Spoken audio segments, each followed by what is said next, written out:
Allora vi presento gli ospiti di questa sera. Pierangelo Del Zotto, prima il Veneto. Buonasera Del Zotto. Buonasera a voi tutti, grazie. Grazie molte. Stasera partiamo da l'ennesima polemica locale, che è quella riguardante la grossa percentuale di bambini stranieri o comunque figli di famiglie arrivate dall'estero e che vivono in Italia, che sono in stralarga maggioranza rispetto ai bambini italiani. Pierangelo Del Zotto.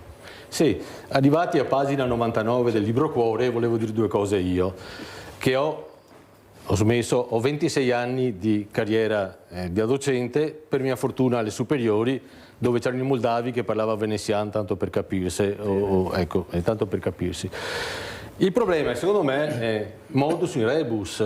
Cioè, ho un amico notaio che dice: se metto un coniglio in una gabbia sta buono, ne metto 2, si guardano, ne metto 3, cominciano a guardarsi male, ne metto 4, cominciano a mordersi.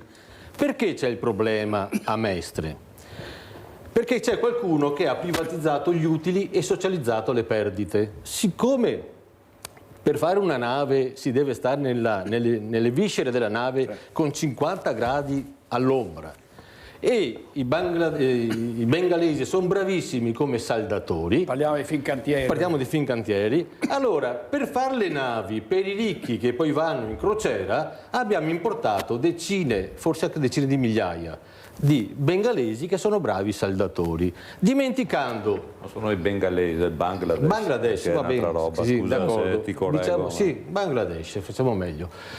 E allora... c'è qualcuno, chi fa le navi e ha i profitti del fare le navi, e deve lui darsi carico del fatto che assoldando 5.000 saldatori del Bangladesh ciò crea delle problematiche a chi Mestre ci vive e ci viveva.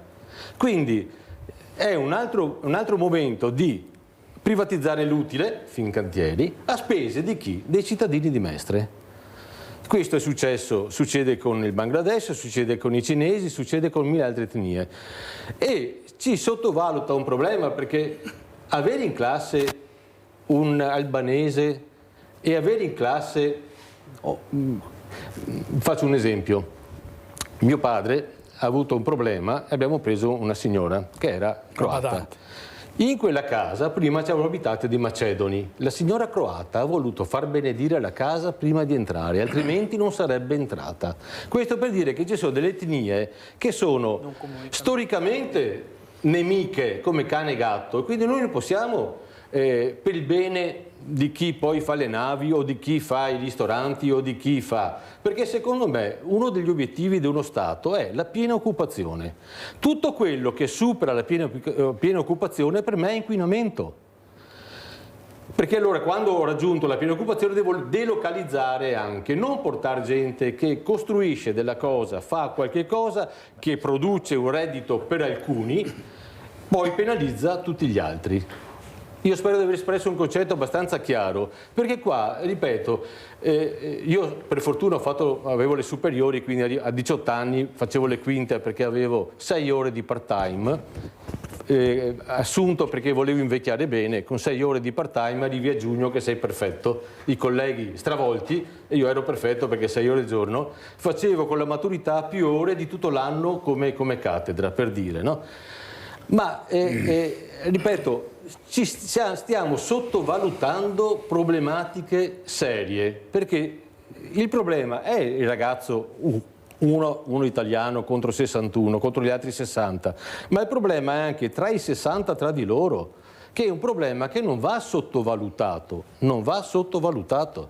Grazie dottor Del Zotto. Il video di oggi, che ancora non è arrivato, è quello della risposta a Sergio Mattarella. La D'Elia dice: noi abbiamo deciso comunque di andare avanti perché altrimenti faremo la figura di quelli che si arrendono alla violenza del governo israeliano, e per cui questo appello per ora è caduto nel vuoto, anche se molte forze politiche lo hanno apprezzato sia da parte del centrodestra che da parte del centro-sinistra. Allora Del Zotto, sì. L'ho detto ieri, io trovo che sia una follia tentare con 50 velieri di superare il blocco navale israeliano. In realtà è tutta una follia. È scherzare col fuoco, insomma, scherzare col fuoco. È tutta una follia, da questa parte e da quell'altra parte. Non ci sono colpevoli e non ci sono innocenti, o perlomeno tutti sono colpevoli, tutti sono innocenti. L'ho già detto una sera qua. Io il 28 ottobre del 23 sono andato a vedere un concerto di Shel Shapiro, ex Rox, sì, il quale prima di cominciare il concerto disse: voi sapete che io sono ebreo russo. Ecco, ricordatevi che Netanyahu è un pazzo delinquente, fermatelo. L'ho citato, quello che ha detto testuali parole. Allora, cosa sta succedendo là? Io quando davanti a un problema mi pongo sempre: ma quando è nato questo problema e chi l'ha creato questo problema? Quando è nato? Nel 47. Chi l'ha creato? Parentesi, io ammiro gli inglesi perché riescono a scrivere un libro o comporre una canzone con monosillabi e bisillabi. Io li ho sempre invidiati perché quando scriviamo noi ci mettiamo un sacco di tempo e loro riescono a fare. Però li detesto perché sono quelli che hanno creato i disastri in giro per il mondo. La Compagnia delle Indie, l'America stessa, perché parafrasando, tutti gli americani sono figli di buona donna, visto che vengono tutti da una nave di prostitute e da una nave di ladroni, voglio dire, no? I coloni. Ma vuol dire, come potrebbe reagire un popolo se si trova improvvisamente incistato 1 milione, 2 milioni di abitanti che non sono locali? Perché questo è successo in Palestina. È arrivato, qualcuno se ne è disfatto e si è liberato di un problema creandolo altrove. Allora, io so che, ripeto, tutti sono colpevoli, tutti sono innocenti, quindi non è che gli israeliani sono assolutamente innocenti o Hamas sia assolutamente innocente.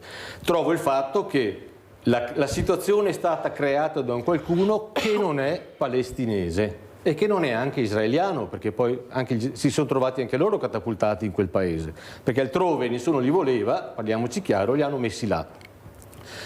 Naturalmente io condanno il comportamento di Hamas perché non è in maniera di comportarsi così, ovviamente. Però è anche vero che Netanyahu, così come un altro che si chiama Zelensky, sono in guerra per un motivo molto molto molto banale. Zelensky è stato eletto il 20 maggio del 19. In Ucraina la carica di presidente dura 5 anni, lui è scaduto il 20 maggio del 24. Si può essere eletti soltanto 2 volte in Ucraina, ma se Zelensky andasse al voto non sarebbe mai rieletto con quello che ha fatto, perché in Ucraina è odiato dei suoi perché li manda al fronte in una guerra che serve soltanto a mantenere il suo potere perché c'è la legge marziale. Non appena finisce la guerra in Ucraina, Zelensky verrà preso, tanto è vero che circa un anno fa è girata la voce che la Francia si era offerta di raccoglierlo in esilio, perché sembrava che con Trump tutto finisse subito. Chiaramente l'uomo diventa scomodo perché la storia ci insegna che il pupazzo messo là, in questo caso da Biden, non appena finisce la situazione è il primo a rimetterci la pelle.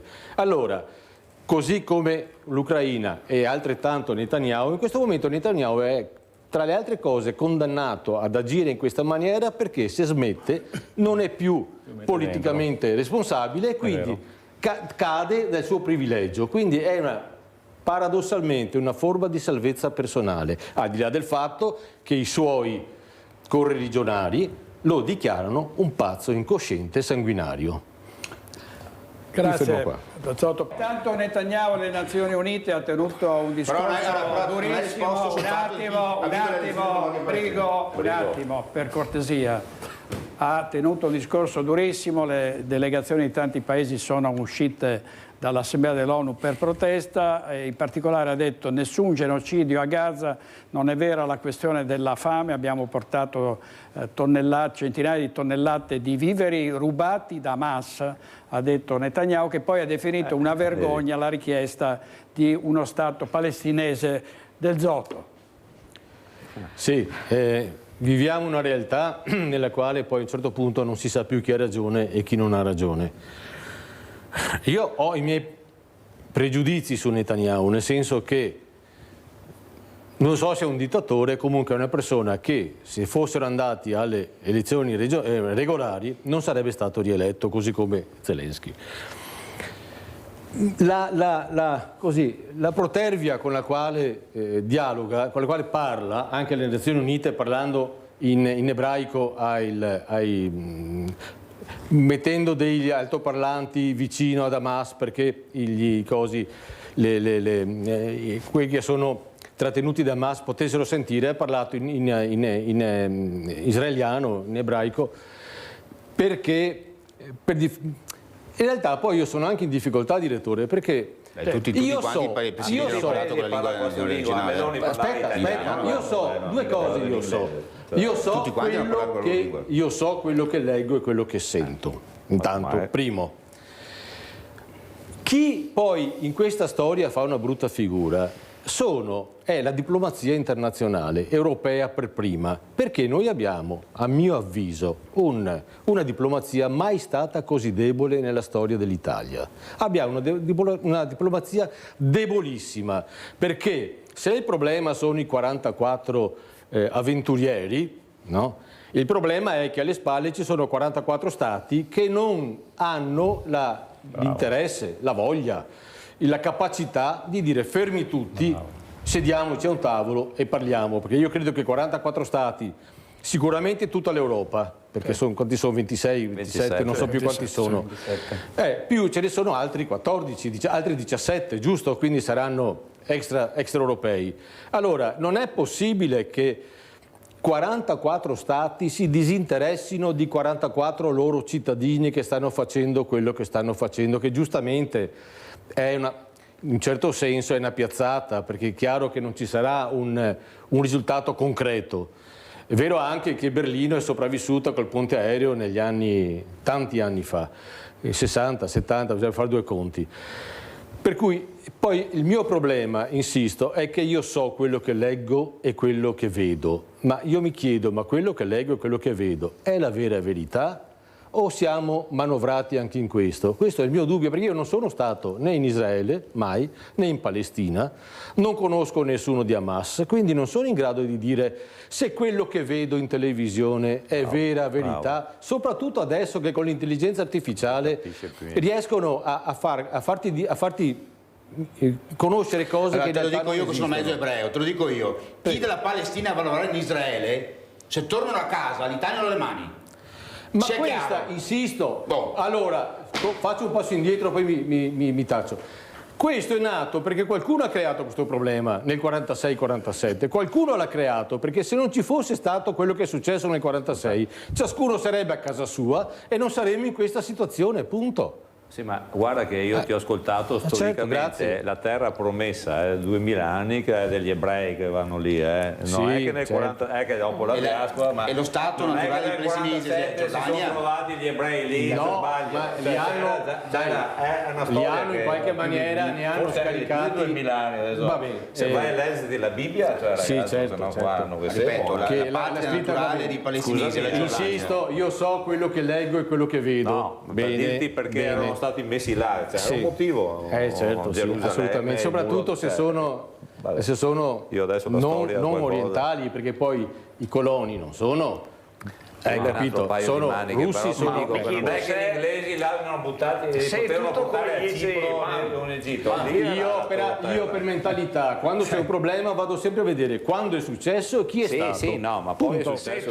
No, una cosa molto veloce. E allora dice il collega che il Mossad, no, non poteva non sapere, e io ti rispondo, io ho anche un retropensiero. Ho un retropensiero, il Mossad lo sapeva e lo ha permesso per consentire tutto quello che sta succedendo. Non ti dico neanche di no. No, ecco, no, perché voglio dire, io per mentalità penso a tutto e il contrario di tutto. Quindi il Mossad sicuramente lo sapeva, perché è famoso per questo il Mossad, no?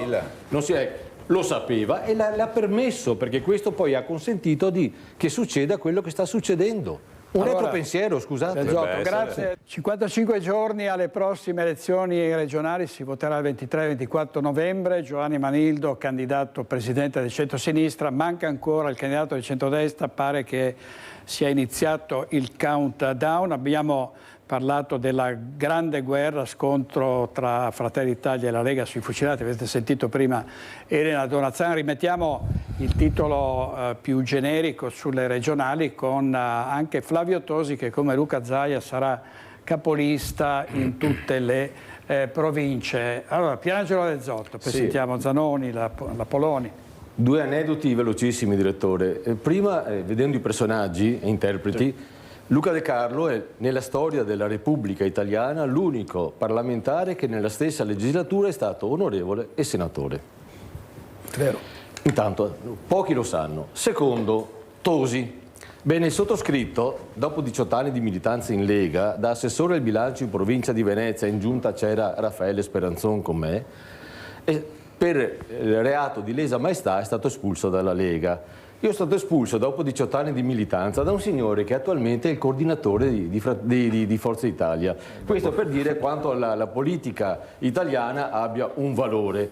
Ecco, quindi, ripeto, è stato più fortunato lui sicuramente, sono stati più fortunati quelli che sono stati espulsi con me e poi sono rientrati in qualche maniera. Io che sono una persona coerente, sono stato espulso, sono rimasto fuori. Ecco, per dire come questi personaggi di cui stiamo parlando hanno delle realtà un po' particolari. Ecco, tutto qua. Grazie Del Zotto. E dobbiamo chiudere qui. Io ringrazio molto i nostri ospiti, Pierangelo Del Zotto, prima il Veneto, grazie. Buonasera, grazie. Grazie segretario, grazie molte.